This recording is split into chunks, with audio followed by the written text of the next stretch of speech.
मंगलम भगवान विष्णु मंगलम गरुड़ध्वज मंगलम पुंडरीकाक्ष मंगलायस्तनोहरि। नमस्कार, स्वागत है आप सभी का हमारे YouTube चैनल में। आज के इस वीडियो में आप श्रवण करेंगे संक्षिप्त रूप में सत्यनारायण व्रत कथा। चैनल पर नए हैं, चैनल को सब्सक्राइब कर लें, वीडियो को लाइक करके कमेंट में जय श्री नारायण जरूर लिख दें। तो एक बार प्रेम से कहिए, बोलिए सत्यनारायण भगवान की जय, विष्णु भगवान की जय। एक समय नैमिषारण्य तीर्थ में शौनकादि 88,000 ऋषिगण एकत्रित होकर बैठे थे। तभी उन ऋषियों के मध्य में आदरणीय श्री सूत जी महाराज वहां उपस्थित होते हैं। सभी ऋषिगण खड़े होकर उनका स्वागत करते हैं, उनको आसन देते हैं और प्रार्थना करते हैं कि हे आदरणीय श्री सूत जी महाराज, आप कोई ऐसा व्रत, कोई ऐसा उपाय बताइए जिससे संसार के मनुष्यों के कष्ट दूर हो जाएं, क्योंकि संसार में जन्मे हुए अनेकों जीव अपने अपने कर्मों के द्वारा अनेकों प्रकार के दुखों से दुखी हो रहे हैं। तब श्री सूत जी कहते हैं, हे शौनकादि ऋषियों, संसार के मनुष्यों की भलाई के लिए तुमने बहुत अच्छा प्रश्न किया है। अब मैं तुमको एक ऐसा व्रत बताता हूँ जिस व्रत को भगवान नारायण ने नारद जी से कहा था। एक बार नारद जी पृथ्वी लोक पर आए और यहाँ अनेक मनुष्यों को जब उन्होंने दुखी देखा तो वे भगवान विष्णु के लोक को गए। वहाँ श्वेत वर्ण और 4 भुजाओं वाले नारायण को देखकर उनको प्रणाम किया और प्रश्न किया, भगवान, यदि आप मुझसे प्रेम करते हैं तो कोई ऐसा उपाय बताइए जिससे संसार के मनुष्यों के कष्ट दूर हो जाएं। नारद मुनि की बात सुनकर भगवान विष्णु बोले, नारद, संसार के मनुष्यों के कल्याण के लिए तुमने बहुत सुंदर प्रश्न किया है। जिस काम को करने से मनुष्य मोह से छूट जाता है, मैं वह कहता हूँ, सुनो। बहुत पुण्य देने वाला स्वर्ग और मृत्यु लोक दोनों में दुर्लभ एक उत्तम व्रत है जो आज प्रेम बस होकर तुमसे कहता हूँ। यह व्रत सत्यनारायण व्रत है। सत्य का आचरण करने वाला व्यक्ति, सत्य के मार्ग पर चलने वाला व्यक्ति संसार के सभी कष्टों से छुटकारा पा लेता है और अंत में उस परम सत्य को प्राप्त करता है जिसे हम मोक्ष कहते हैं, सद्गति कहते हैं। सत्यनारायण का व्रत किसी भी दिन मनुष्य श्रद्धा और भक्ति के साथ ब्राह्मणों और बंधुओं के साथ धर्मपरायण होकर करे। पूर्णिमा के दिन इस व्रत को करने का विशेष महत्व इसलिए है क्योंकि पूर्णिमा तिथि की महत्वता ऐसी है, इस दिन जो भी कार्य किया जाता है वह वृद्धि को प्राप्त होता है, पूर्णता को प्राप्त होता है। क्योंकि पूर्णिमा के दिन चंद्रमा जो है वह अपनी पूर्ण कलाओं को लेकर उदित होते हैं, पृथ्वी के काफी नजदीक होते हैं और चंद्रमा अपने गुरुत्वाकर्षण बल की वजह से पृथ्वी की प्रत्येक चीज को अपनी ओर आकर्षित करते हैं। इस दिन आप देखेंगे समुद्र के अंदर भी ज्वार भाटा आ जाता है और हम लोगों के शरीर में 70% जल है। हमारे शरीर में भी बहुत से परिवर्तन होते हैं। पूर्णिमा के दिन जो व्यक्ति जितना धार्मिक प्रकृति का होगा उसकी धार्मिकता बढ़ेगी, जो व्यक्ति जितना क्रोधी होगा उसका क्रोध वृद्धि को प्राप्त होगा, जो व्यक्ति जितना सत्य का आचरण करने वाला होगा उसके जीवन में सत्य बढ़ेगा। इसलिए पूर्णिमा का विशेष महत्व है सत्यनारायण व्रत को करने का। इस प्रकार जो व्यक्ति सत्य का आचरण करता है, सत्य को अपने जीवन में धारण करता है, वह संसार के सभी कष्टों से छुटकारा पा लेता है और कलयुग में भूमि पर यही एक मोक्ष का सरल उपाय है। बोलिए सत्यनारायण भगवान की जय।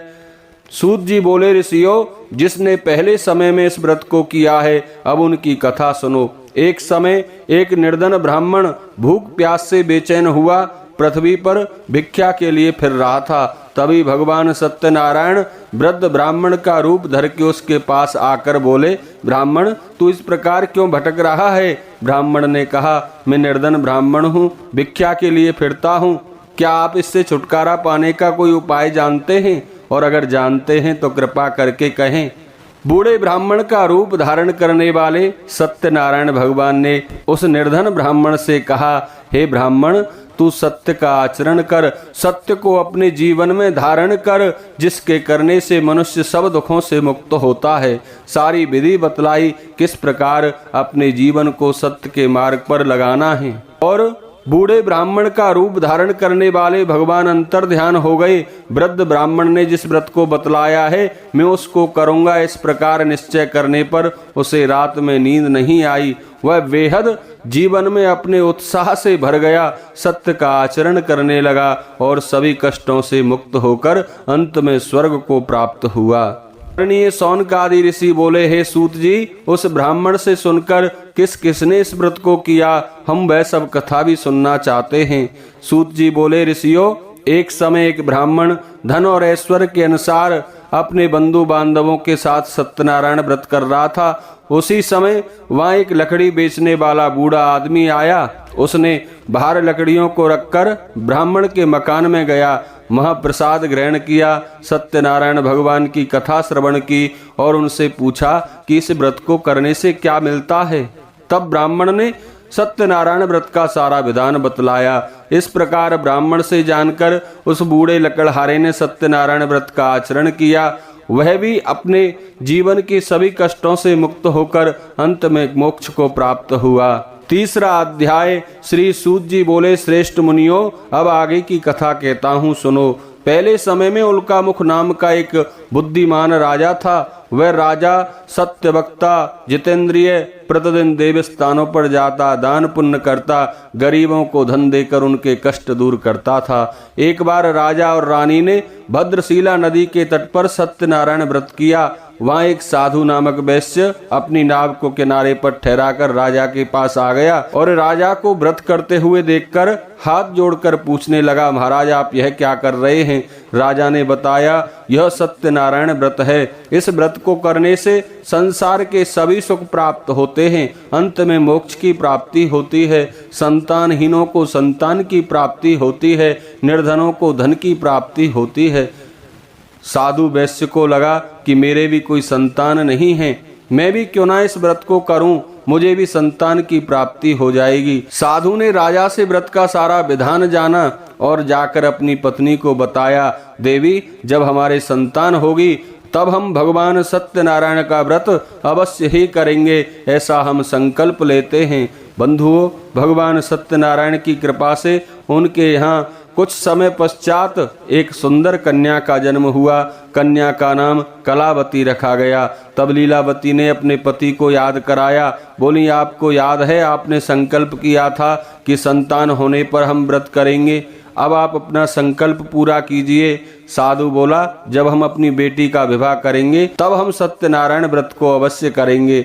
ऐसा अपनी पत्नी को आश्वासन देकर साधु व्यापार में व्यस्त हो गया, सांसारिक कर्मों में लिप्त हो गया। काफी समय गुजर गया, भगवान सत्यनारायण का विस्मरण हो गया। लड़की की शादी भी कर दी, परंतु उस समय भी भगवान सत्यनारायण का व्रत नहीं किया।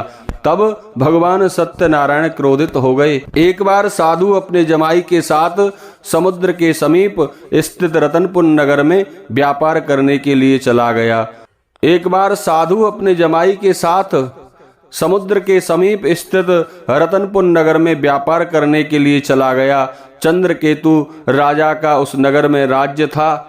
कुछ चोर राजा के सामान को चुराकर भागे जा रहे थे और जब राजा के दूतों को अपने पीछे आता हुआ देखा तो चोरों ने घबराकर राजा के धन को वहीं चुपचाप रख दिया जहां वो ससुर जमाई ठहरे हुए थे। राजा के दूतों ने उनको चोर समझा, पकड़कर राजा के पास ले गए। उनको कठिन कारावास की सजा सुना दी गई। इधर भगवान सत्यनारायण के कोप के कारण उनकी पत्नी भी घर पर बहुत दुखी हुई। घर में जो धन रखा था घर में भी चोरी हो गई। शारीरिक व मानसिक पीड़ा, भूख प्यास से अति दुखित हो कलावती एक दिन एक ब्राह्मण के घर गई। वहां उसने सत्यनारायण व्रत होते हुए देखा, कथा सुनी, प्रसाद ग्रहण किया और रात को घर आई। लीलावती ने अपनी पुत्री से कहा, हे पुत्री, अब तक कहाँ रही? कलावती बोली, माता, मैंने एक ब्राह्मण के घर सत्यनारायण व्रत होते हुए देखा है। कलावती की बात सुनकर लीलावती को भी याद आया, हमने भी कभी संकल्प किया था भगवान सत्यनारायण का व्रत करेंगे। लीलावती को अपनी गलती का एहसास हुआ। हमने आज तक व्रत नहीं किया। भगवान से क्षमा याचना मांगी। अपने परिवार और बंधुओं को बुलाकर भगवान सत्यनारायण का विधि पूर्वक पूजन किया। सत्य व्रत धारण करने का मन में संकल्प किया। भगवान सत्यनारायण प्रसन्न हो गए। राजा को स्वप्न में दर्शन दिया। कहा, राजन, यह दोनों वैश्य जो तुमने पकड़े हैं, ये दोनों निर्दोष हैं, इनको प्रातः ही छोड़ देना। राजा ने प्रातः काल अपनी सभा में आके सारा स्वप्न का वृतांत सुनाया। जितना उनका धन लिया था उससे दुगना धन देकर आदर सहित विदा कर दिया। दोनों वैश्य अपने घर की ओर चल दिए। चौथा अध्याय। श्री सूत जी बोले, वैश्य ने मंगलाचार करके यात्रा प्रारंभ की और अपने नगर की ओर चला। उनके थोड़ी दूर निकलने पर दंडी वेशधारी भगवान सत्यनारायण ने उनसे पूछा, हे साधु, तेरी नाभ में क्या है? अवमानी बाणे खसता हुआ बोला, हे दंडी, आप क्यों पूछते हो? क्या धन लेने की इच्छा है? मेरी नाभ में तो बेल पत्ते आदि भरे हुए हैं। वैश्य का कठोर वचन सुनकर भगवान ने कहा, कोई बात नहीं, तुम्हारा वचन सत्य हो। ऐसा कहकर दंडी वहां से कुछ दूर जाकर समुद्र के किनारे बैठ गई। दंडी के जाने पर वैश्य ने नित्य क्रिया करने के बाद जब नाभ को ऊंची उठी देखा तो अचंभे में पड़ गया और नाभ में बेल पत्ते देखकर मूर्छित होकर जमीन पर गिर पड़ा। फिर मूर्छा खुलने पर अत्यंत शोक प्रकट करने लगा। तब उसका दामाद बोला, आप शोक ना करें, यह दंडी का श्राप है, अतः हमें उनकी ही शरण में चलना चाहिए, तभी हमारी मनोकामना पूरी होगी। दामाद के वचन सुनकर साधु बाणिक दंडी भगवान के पास पहुंचा। अत्यंत भक्तिभाव से नमस्कार करके क्षमा याचना की और भगवान से प्रार्थना की कि हे प्रभु, मेरा अपराध क्षमा करें। मुझसे जो भी गलती हुई है, जो भूल हुई है, उसे आप क्षमा करें और नौका में पहले के समान ही धन भर दें। अब मैं अपनी सामर्थ्य के अनुसार, अपनी शक्ति के अनुसार सदा दान पुण्य करूंगा, धर्म का कार्य करूंगा, सत्य का आचरण करूंगा। इस प्रकार जब उसने क्षमा मांगी तो भगवान सत्यनारायण प्रसन्न हो गए और उसकी नाव को पहले जैसे धन से भर दिया। दोनों वैश्य अपने घर की ओर चल दिए। घर पर पहुंचकर साधु ने एक दूत को भेजा। दूत ने साधु की पत्नी को जाकर बताया कि आपके पति नगर के समीप आ गए हैं। साधु की स्त्री ने भगवान सत्यनारायण का पूजन पूर्ण किया। अपनी पुत्री से कहा, मैं अपने पति के दर्शन को जा रही हूँ, तू पूजा पूर्ण करके शीघ्र ही आ जाना। माता के ऐसे वचन सुनकर कलावती अपने पति से मिलने की उत्सुकता में भगवान की पूजा प्रसाद को बीच में त्याग कर ही चली गई। जब उसने ऐसा किया तो भगवान सत्यनारायण रुष्ट हो गए और नाव सहित उसके पति को पानी में डुबो दिया। कलावती अपने पति को ना देखकर रोती हुई जमीन पर गिर गई। इस तरह नौका को डूबा हुआ देखकर, कन्या को रोता देखकर साधु दुखित होकर बोला, हे प्रभु, मुझसे या मेरे परिवार से जो भूल हुई है उसे क्षमा करें। उसके दीन वचन सुनकर आकाशवाणी हुई, साधु, तेरी कन्या मेरे पूजन को छोड़कर आई है, मेरे प्रसाद को त्याग कर आई है। यदि वह पूजा पूर्ण करके आए तो उसे पति अवश्य मिलेगा। ऐसी आकाशवाणी सुनकर कलावती ने घर पहुंचकर प्रसाद खाया। आकर अपने पति के दर्शन किए। उसके बाद वैश्य परिवार सदा पूर्णिमा के दिन भगवान सत्यनारायण का व्रत व पूजन करने लगा और फिर इस लोक का सुख भोग कर अंत में स्वर्ग को गया। बोलिए सत्यनारायण भगवान की जय। 5वां अध्याय। आदरणीय श्री सूत जी बोले, ऋषियों, मैं और भी कथा कहता हूँ, सुनो। प्रजा पालन में लीन तुंगध्वज नाम का एक राजा था। उसने भी एक बार भगवान सत्यनारायण का अपमान किया और बड़ा दुख पाया। एक बार राजा वन में गया। वहां उसने ग्वालों को भक्ति भाव से भगवान सत्यनारायण का पूजन करते हुए देखा। उसके बाद जब ग्वालों ने राजा को भगवान का प्रसाद दिया तो वह प्रसाद को त्याग कर अपने नगर की ओर चला गया। लेकिन जैसे ही अपने नगर में पहुंचा तो उसने देखा उसका संपूर्ण नगर नष्ट हो गया है। तब उसकी समझ में आया, मैंने बड़ा अपराध किया, भगवान के प्रसाद को त्याग कर आया, भगवान का अपमान किया। वह वापस गया ग्वालों के पास, विनय पूर्वक उनसे क्षमा याचना की, भगवान की पूजा की, सत्यनारायण भगवान का प्रसाद ग्रहण किया आदर पूर्वक। और फिर जैसे ही वह अपने नगर में आया तो उसका संपूर्ण नगर पहले जैसा था वैसा ही हो गया और फिर दीर्घ काल तक सुख भोग कर अंत में स्वर्ग को गया। बोलिए सत्यनारायण भगवान की जय। विष्णु भगवान की जय।